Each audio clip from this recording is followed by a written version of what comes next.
Bismillah ar-Rahman ar-Rahim. Nahmadu nasalli ala Rasul Kareem. Assalamu alaikum wa rahmatullahi wa barakatuh. Welcome to this series, Check Yourself, number 8. A series on the signs of Qiyamah related to our individual self and society and the things that will happen, which are happening, and we're right in the middle of. When you read these hadiths today, you'll see that we're right in the middle of all these signs. Hence, the immediateness of our own islah, rectification, fixing ourselves and our deen should be before us. We should be concerned about ourselves, our family, and the community at large and the ummah at large as well. The first hadith, number 30 from the series of hadiths from the book of Maulana Yusuf Ludhianwi Rahmatullah alayh. عن أبي هريرة رضي الله عنه قال قال رسول الله صلى الله عليه وسلم إذا عظمت أمتي الدنيا نزعت منه هيبة الإسلام وإذا تركت الأمر بالمعروف ونهي عن المنكر حرمت بركة الوحي وإذا تسابت أمتي السقط من عين الله.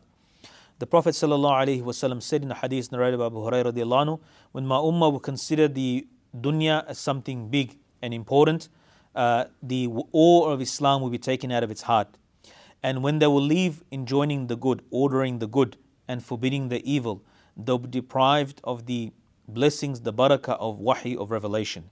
Meaning that they will read the Quran, the wahi is the Quran, the hadith, but they will not understand it. They will not understand its true purpose. They will superficially, or they'll misunderstand and stand it wrong. Because why? They left Amr bil Ma'ruf and Nahi Munkar. They left ordering the good and forbidding the evil. And when my ummah will mutually abuse each other, they will fall from the esteem of Allah subhanahu wa ta'ala. That they'll fall from the esteem of Allah subhanahu wa ta'ala. They'll become unimportant in the eyes of Allah subhanahu wa ta'ala. The hadith says it, but they'll mutually abuse each other. When both parties will start abusing each other, one group will abuse the other one, no one can take the lower ground. There's no one humble in the ummah anymore. They'll just abuse each other back and forth. Then and criticize each other and attack each other. Then they'll fall from the esteem of Allah. They'll become unimportant in the eyes of Allah subhanahu wa ta'ala. Their concerns will not be answered with dua, and so they'll become unimportant, as mentioned in other hadiths. So the first part, is that when dunya will become more important, the awe of Islam will live. When dunya becomes your concern, degrees, money, houses, cars, clothes, these things become important, then the awe of Islam will leave you. From your Islam will leave when dunya comes into the heart. The love and respect for Islam will leave the person's heart. The orders of Allah won't become important. When you leave calling towards good, forbidding evil, then we read Quran, the barakah of wahi will be gone. The blessings of the wahi, whatever comes with wahi, understandings and practices will be gone. And when we abuse each other, we'll fall from the esteem of Allah. The next hadith number 31, عن ابن مسعود رضي الله عنه سأل النبي صلى الله عليه وسلم على أشراط الساعة وأعلام فقال. This is a long hadith, so I'll read the whole thing. يا ابن مسعود إن للساعة علاما وإن للساعة أشراطا ألا وإن من علم الساعة وأشراطها أن يكون الولد غيظا ويكون المطر قيظا وأن يقبل الأشرار قبضا. يا ابن مسعود من علام الساعة وأشراطها أن يصدق الكاذب وأن يكذب الصادق. يا ابن مسعود إن من علام الساعة وأشراطها أن يؤتمن الخائن ويخون الأمين. يا ابن مسعود إن من علام الساعة وأشراطها أن يواصل الأطباق ويقاتل الأرحام. يا ابن مسعود إن من علام الساعة وأشراطها أن يسود كل قبيلة منافقوها وكل سوق فجارها. يا ابن مسعود إن من أعلام الساعة وأشراطها أن يكون المؤمن في القبيلة أذل من النقد. يا ابن مسعود إن من أعلام الساعة وأشراطها أن تزخرف المحاريب وأن تخرب قلوب. يا ابن مسعود إن من أعلام الساعة وأشراطها أن يكتف الرجال بالرجال والنساء بالنساء. يا ابن مسعود إن من أعلام الساعة وأشراطها أن تكنف المساجد وأن تعلو المنابر. يا ابن مسعود إن من أعلام الساعة وأشراطها أن يعمر خراب الدنيا ويخرب عمرانها. يا ابن مسعود إن من أعلام الساعة وأشراطها أن تظهر المعازف وشرب الخمور. يا ابن مسعود إن من أعلام الساعة وأشراطها أن تشرب الخمور. يا ابن مسعود إن من أعلام الساعة وأشراطها أن تكثر الشرب والهمازون واللمازون.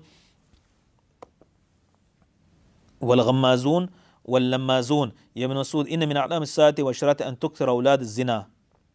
Ibn Mas'ud radiallahu anhu asked the Prophet sallallahu alaihi wasallam about the signs of Qiyamah, and he sallallahu alaihi wasallam replied he said there are many signs for the Qiyamah, and some in this hadith he lists covers all the main signs which we previously mentioned in other scattered hadiths.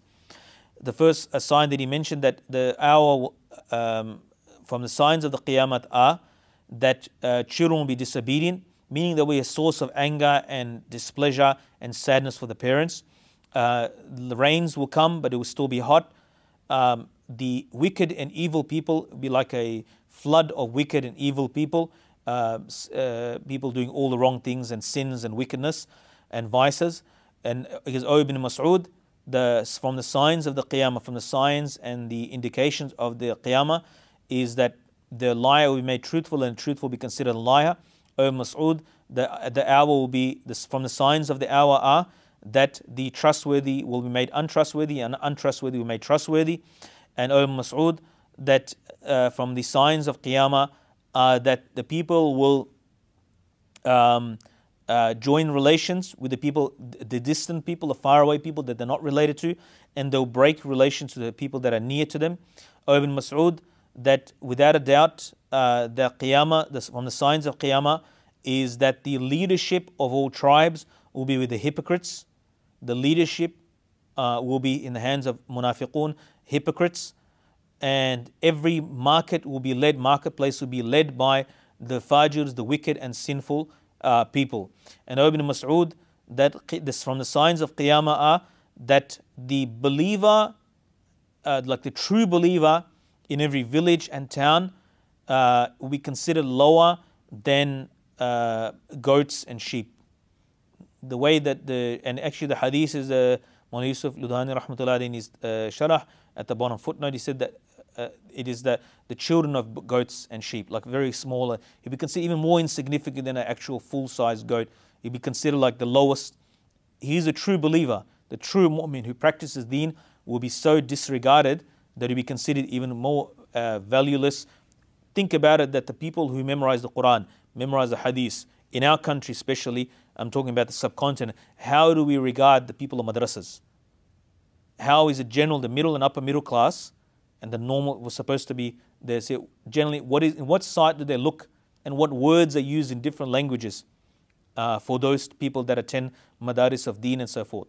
Those who are trying to memorize the Quran and the sincere people, they are from the poorest families usually, and who have, generally if you see in the Muslim world, the people that are poorest, their practice of deen is better compared to the middle and upper middle class. This is general observation throughout the Muslim world. They have more sincerity, simplicity in their life, and generally they have more attachment. You see poor people in the masjid. And how do we even view the people? We see the people of madrasas, the people. One example, maybe Allahu A'lam, mu'min doesn't have to be only in madrasa, but it's something to consider. They're seen as a liability, and they're looked down upon by the movers and shakers of society. Generally, not always. The Prophet ﷺ said to Ibn Mas'ud, that from the signs of Qiyamah is that the mihrabs, the niches of the masjid, they'll be beautified, but the hearts will be ruined. Ibn Mas'ud, without a doubt, from the signs of Qiyamah is that men will suffice, have sexual relations with men, and women will satisfy themselves with women, as is becoming prevalent today, na'uzubillah. And Ibn Mas'ud, that without a doubt from the signs of Qiyamah is that masjids will be built very tall and very big, and tall mimbars will be put into the masjids. This is a sign of Qiyamah. It's not a sign of progress in deen.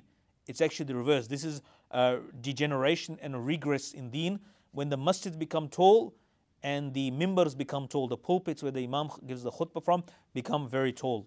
Allah save us from that. Ibn Mas'ud, without a doubt, from the signs of the Qiyamah is that the ruin of the places that were abandoned, the ruins or the places that were not developed, they become developed, and those that were in ruins, those that were occupied and people lived there, and those communities, they become in ruins. And we see that just look at, as an example, look at Syria. Whole cities are in ruins, abandoned. You've probably seen those videos and images of people that took drone footage of a whole city just bombed and just gone, like empty. There's no one on the streets. Places that people have lived there, occupied for thousands of years. And then you'll see like a country like Australia where we live in, which 200 years ago, yes, there were people living here, but there was not much built before that. If nothing at all, almost. Whole civil, like we got cities of millions in Australia, which 200 years ago didn't even exist. while cities of millions disappeared off the face of the earth, as it has happened throughout history. Ibn Mas'ud, without a doubt, from the signs of Qiyamah is that people, the musical instruments will become common, and just people will have bouts of drinking bouts, and drinking will become common. Alcohol, consumption of alcohol become prevalent. Ibn Mas'ud, without a doubt, and that also under that will come drugs and intoxications, which is generally, especially in Western countries, even among Muslims, for the youth, it's just right up a passage that you go and you consume some sort of drug. It's very common amongst Muslims.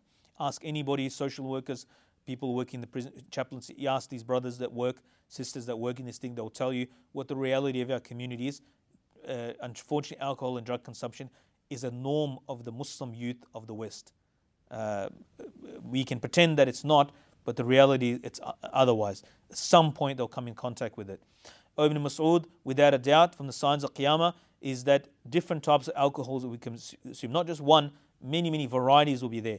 Ibn Mas'ud, and drugs and so forth as well come under that. Ibn Mas'ud, without a doubt, from the signs of Qiyamah, is that there'll be a lot of police or security guards and people who find faults, people who do backbiting. There'll be a large number of police or security guards, fault finders, backbiters, and those who poke at and they attack people's reputations. Ibn Mas'ud, without a doubt, from the signs of Qiyamah, is that there will be an abundance of illegitimate children, children born out of wedlock. Also, the Prophet ﷺ said, hadith number 32, عن أبي هريرة رضي الله عنه قال قال رسول الله صلى الله عليه وسلم إذا كانت أمراؤكم خياركم وأغنياؤكم سمحاؤكم وأموركم شورى بينكم فظهر الأرض خير لكم من بطنها وإذا كان أمراؤكم شراركم وأغنياؤكم بخلاؤكم وأموركم إلى نسائكم فبطن الأرض خير لكم من ظاهرها. The Prophet ﷺ said in a hadith narrated by Abu Hurairah radiallahu anhu that when your rulers are pious and your rich are generous, and when your dealings, meaning your decisions, community decisions, are made with mutual consultation, for the goodwill of the community, and then the surface of the earth to be above the ground is better than below ground. It's better to be alive in that time. When you have rulers like that, and people like the rich are generous, and and you have that mutual consultation, unity, and you're making decisions together as a community, then it's better to be above the ground than below the ground. But when your leaders are wicked, and your wealthy are stingy, and your decision making is handed over to women, and Maulana Yusuf Ludhianwi Rahmatullah alayh says in brackets, I'll read in Urdu because his translation, in brackets his tafsir, कि बेगमात जो फैसला कर दे वफादार नौकर की तरह तुम इसको नाफिज करने लगो. That when the madams, the missus, she makes the decision, and like a loyal servant, that you fulfill every wish of hers. So when your matters are decided by women, and the man is not there to be the leader of the house, the leader of the community, it's handed over to women. And then for you, to be under the ground, below the ground, is better than above the ground. To be under the ground, below the ground, is better than to be above the ground. So,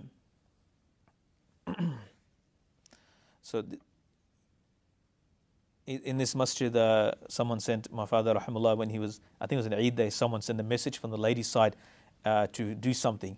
And my father, I think everybody had a good laugh. He said, subhanallah, what a time has come that from the ladies section, advice is coming how to be an imam. They've never been imam, they can't be imam, and then they're giving feedback on what type. It was something. It was inappropriate to give that advice at that time, but we live in a strange time. He said that what a time we live in, that even the ladies are giving the imam advice on how to be, let alone the men giving advice incorrectly. Now we're getting the incorrect advice from the ladies' side as well. So these are the hadiths of the Prophet ﷺ in which we're being warned about certain things that will become common in the end of times, which we're living through. We're experiencing these things right now. When we talk about the signs of Qiyamah, they're the signs of Qiyamah. A bigger thing is coming, which is worse than whatever will happen in this world, which is the Qiyamah itself. That's the main event. These are the prelude to the main event. There are big signs and small signs, and these are considered from the signs that we need. Smaller signs are not considered big signs, like Dajjal, Yajooj and Majooj, etc. Mahdi alayhi salam and Isa alayhi salam descent and so forth. These signs are serious. Because it affects each one of us individually. Therefore, we're living, as we're experiencing these sort of things, we have to take advice. And we live in a time where advice is generally not taken very well, even by the sheikhs. If the advice is coming from someone lower, we still have to accept it. We can't say, who are you and what's your qualification? If the advice is correct, we have to take it. Even if the Sayyidina Umar ibn Khattab radiallahu anhu, he kept the mahar, the dowry, right? The mahar was kept, and he kept it. A lady from the back said, an old lady, she stood up on behalf of the ladies and said, Ya Umar, Allah did not fix it. I'm putting my own words. Who are you to cap it? Who are you to fix it? Allah says in the Quran to give them a good amount of mahar. Umar Khattab said, the women know better than the women know better than Umar, and he removed that. He changed his fatwa and ruling. Is Umar ibn Khattab radiallahu anhu. He was the most greatest mufti in the world alive at that time, Khalifa of the Muslims. But he took that criticism and changed his fatwa and understood. He was not doing it out of any person to follow his desires. He was doing to make sure that it doesn't harm the Muslims. But then he saw the error that the Quran says this, hence my fatwa and so forth, and correction was given to him. And he took it. Sulaiman alayhi salam took advice from who? From Hudhud. Who's better? Sulaiman alayhi salam is a prophet of Allah. But Hudhud, when it gives, I have something of knowledge about the Queen of Sheba, the Bilqis, the Queen of the nation of Saba. I have some news information you don't have.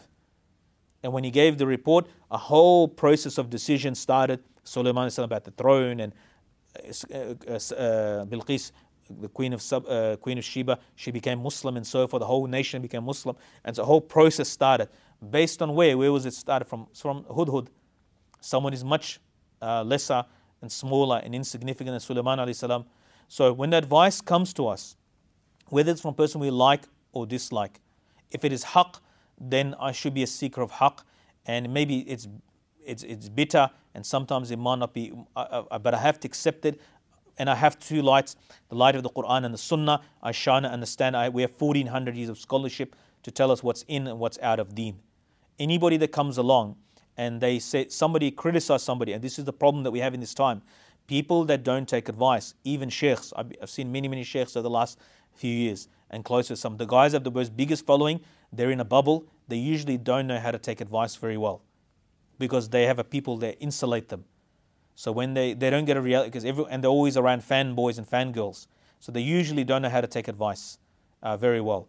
We live in a time that we need to really, like each one of us, these are hadiths, bring reality, stark contrast to the way some PC sheikhs today, they talk. We need to look at the hadiths, the words of Rasulullah sallallahu alaihi wasallam, seriously, to make sure that we take those these advices. We really need to look at it and take the advices seriously. Make sure that we're not falling into any of these traps. The unfortunate thing in this time is that we become overly sensitive when it comes to the matters of dunya, the matters of deen. In dunya, we will take the shouting of the manager, and the harsh treatment of a manager, and humiliation of a manager and a boss. But when it comes to deen, we find it hard, sometimes unpalatable, because shaitan is also there, will not let us take that. And we use this excuse, what's his qualification? What's his qualification? Instead of seeing the haqq, right and wrong, we start, this guy doesn't have a qualification. Or he used to be like this before. He did this type of wrong thing before. What's that got to do with the advice that is being given? So have a look at it. The advice, there's enough knowledge there. Now people are trying to change the deen. This is a time that people are changing the deen. They might have PhD, doctor, Maulana, Sheikh, Mufti in front of their name, but if they're changing the deen of Nabi sallallahu alaihi wasallam, the deen of Allah subhanahu wa ta'ala, then we have to put, even if I'm not an alim, I have to say, nah, enough, that's like, stop. This is not known to us and our fathers and our grandfathers, as we read in the hadith before. May Allah subhanahu wa ta'ala give us understanding and tawfiq to practice what we're saying here. Wassalamu alaikum wa rahmatullahi wa barakatuh.